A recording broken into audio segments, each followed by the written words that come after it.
Hey kids, it's Papa. You ready to explore the Bible? All right, I think it's Friday.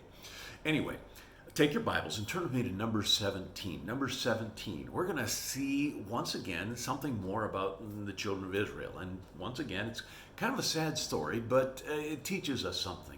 And we need to be learning from their mistakes, okay?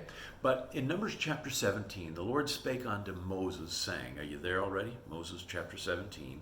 Speak unto the children of Israel, and take of every one of them a rod according to the house of their fathers. Of all their princes according to the house of their fathers, 12 rods. Write thou every man's name upon his rod. Okay, in other words, they took rods. We don't know exactly how long they were. They may have been the full length shepherd's rod, or they may have been probably more like about 2 feet long, something that the shepherds would use to actually to throw, not the long staffs, but the shorter. But in any case, we're not sure. But every one of them was to take a rod. Now keep in mind there were 12 tribes. And so each tribe had a prince, one person in charge of that tribe. And that person was to go and cut down their rod, and they were to write their name on it. And then it goes on and says, verse 3, and thou shalt write Aaron's name upon the rod of Levi, for one rod shall be for the house of the fathers. And thou shalt lay them up in the tabernacle of the congregation before the testimony, where I will meet you.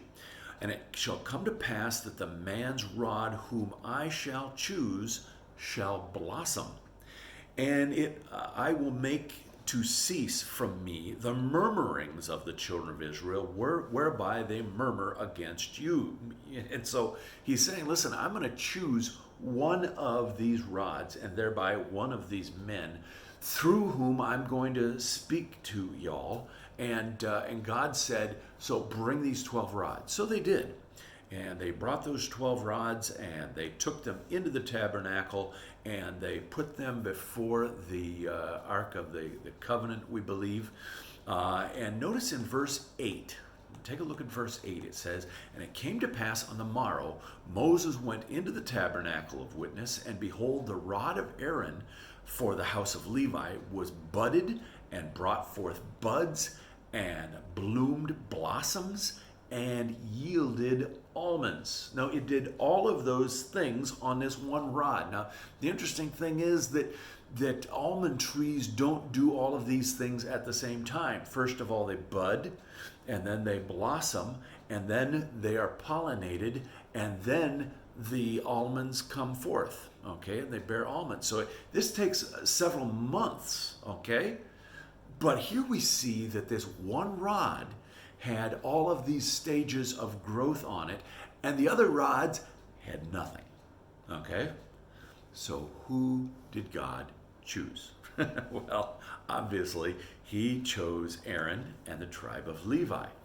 And the Lord said unto Moses, bring Aaron's rod again before the testimony, to be kept for a token against the rebels, and thou shalt quite take away their murmurings from me, that they die not. In other words, he was saying, if you ever have to go and get this and bring it out and hold it up and show the children of Israel that they're a bunch of idiots and they need to keep their mouths shut, this is what you keep this, okay?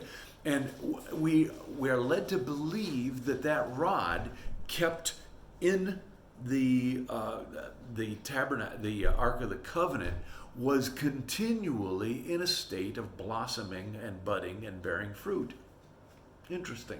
But so the verse 11, and Moses did so as the Lord commanded him, so did he. Now you would think that this would shut the children of Israel up, and they would go, oh, well, I guess God's going to speak through Aaron. But notice verse 12.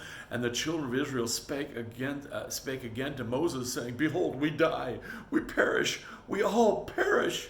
Whosoever cometh anything near unto the tabernacle of the Lord shall die. Shall we be consumed with dying? Did they really say that? Yes. Here God was trying to get them to stop murmuring. And what do? They just murmur more. They were more murmurers. And so, listen, this is called drama. Okay? These people were drama kings.